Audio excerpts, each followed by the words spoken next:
Landscape of the Soul by Natalie Trower. It is one of the lessons taken from Hornbill Class 11. It is the third video that it expresses, so you will understand the things very clearly and you will not reject it at all. You will be liking this. What is this about?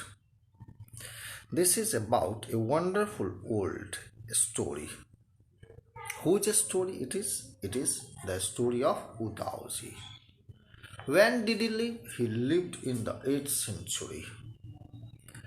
His last painting was a landscape commissioned by the Tang Emperor Xuanzong. Xuanzong, Xuanzong. His one famous quotation is there: "Once upon a time, I, Chuangchu, dreamed I was a butterfly fluttering hither and thither, a vegetable butterfly enjoying itself to the full of its bent and not knowing it was a Chuangchu. Suddenly I awoke and came to myself. The veritable Chuangchu. Now I do not know whether it was then I dreamed I was a butterfly or whether I am now a butterfly dreaming I am a man." What a wonderful thought he gives. Is there, flow with whatever may happen and let your mind be free. Stay centered by accepting whatever you are doing. This is the ultimate. If you have this belief, certainly you can do anything that you like. It is Wu Daoji who had made this palace wall. The master had hidden his work behind a screen, so only the emperor would see it. For a long time, the emperor admired the wonderful scene, discovering forests, high mountains, waterfalls, clouds floating in an immense sky, men on hilly paths, birds in flight. "Look, sir," the painter said, "in this cave." "Where is this cave?" He said, "In this cave." "What does live here?" The painter said, "Foot of the mountain dwells a spirit." The painter clapped his hands. An entrance to the cave opened. "The inside is splendid," he said. "It is beyond anything words can convey. So let me show your majesty the way." The painter entered the cave. When the painter entered the cave, he was closed behind, and he did not come out. And the king could not understand even his brush that was left there, that also vanished. After that, Wu Daoji was never seen. This story played an important part in China's classical education. The books of Confucius. This was the story that Wu Daoji told, that there was a cave in which waterfalls, rivers, mountains are there, that has come into life. But as soon as Wu Daoji entered the cave to show the master king Zhuangzhong, really he vanished and he could not be seen after that.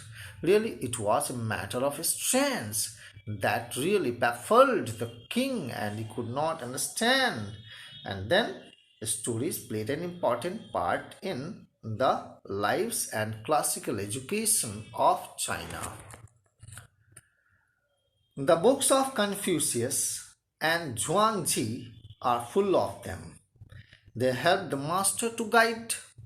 What to guide? His disciple in the right direction. By the anecdote, by the stories, they are deeply revealing of the spirit in which art was considered. Contrasting this story, what did happen? Another famous one about a painter who would not draw the eye of a dragon because he thought that if the eye is drawn, that very dragon would fly out of the painting. That was the fear. He also told old story from his narrative Flanders that is found in China. This is dragon whose eye was not drawn in the fear that if his eye is drawn, really it would fly out. This is the Flanders that lies in Belgium, and there is Antwerp here that you can see. It is a picture of Wu Daoji that you are seeing in different moods and different ways. There was another story. What is that? In 15th century, Antwerp, who was a master blacksmith called Quinten Metzys, Quinten Mettys, Metzys, fell in love with a painter's daughter. The father did not accept his son-in-law in such a profession, so Quinten sneaked into painter's studio. Means secretly he went into the painter's studio and painted a fly on his latest panel. He drew a fly on the latest panel, and that really the painter wanted to drive it away, but it did not. In this way, Quinten was taken into Antwerp's studio. He married his beloved and went on to become one of the most famous painters of his age. These two stories really tell us a lot of things. One, a perfect illusionistic likeness in Europe and the essence of inner life and spirit in Asia. In the Chinese story, the emperor commissions a painting and appreciates its outer appearance, but the artist reveals to him the true meaning of his work. The emperor may rule over the territory he has conquered, he has won, but only the artist knows what is the way within. So let me show the way. The Tao, a word, means both the path or the method. What is the meaning of Tao?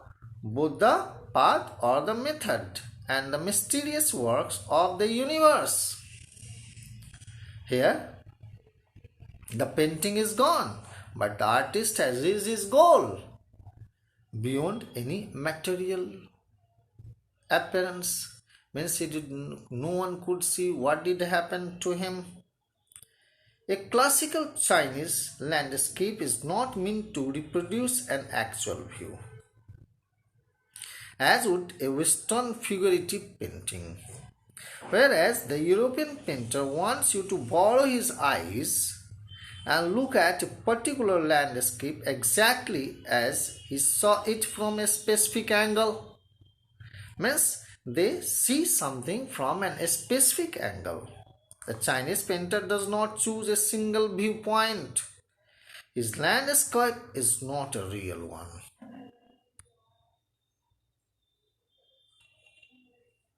It's not a real one. You can either enter it from any point or travel in it. The artist creates a path for your eyes to travel up and down. Then you can come back again in a leisurely movement. In what movement? Leisurely movement. This is even more true in the case of the horizontal scroll, in which the action of slowly opening one section of the painting, then rolling it up to move on the other. It also adds a dimension of time, then rolling it up to move on to the other. It is quite unknown in any other form of painting. It also requires some kind of active participation of the viewer who decides at what pace he will travel through the painting. A participation which is physical as well as mental. We must have physical and mental traveling.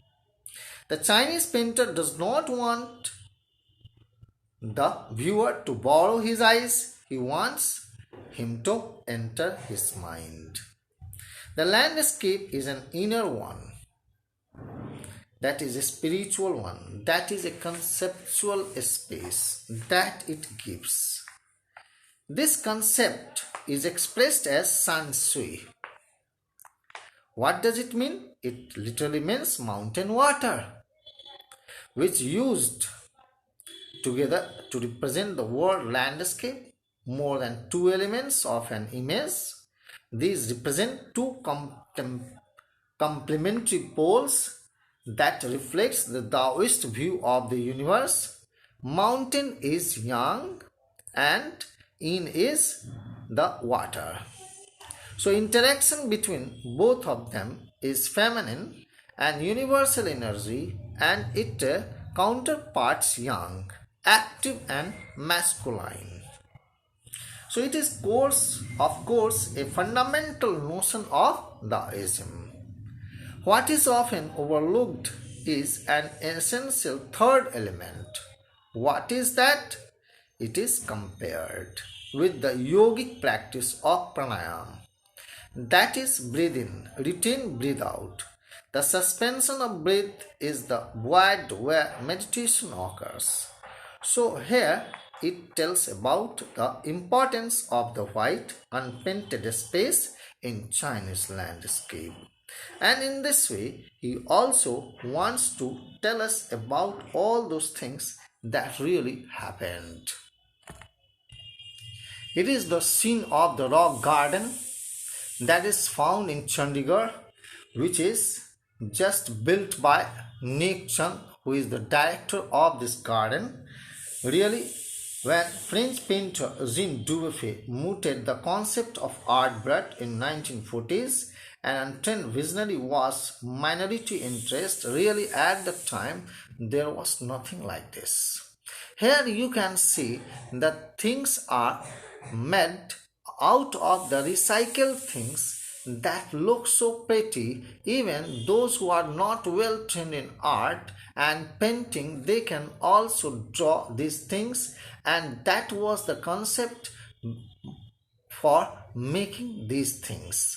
So here the author has tried to make us understand that this is one of the most beautiful garden in the world, where the things have been created so beautifully that it draws the attention of the viewers, tourists, and coming from many places.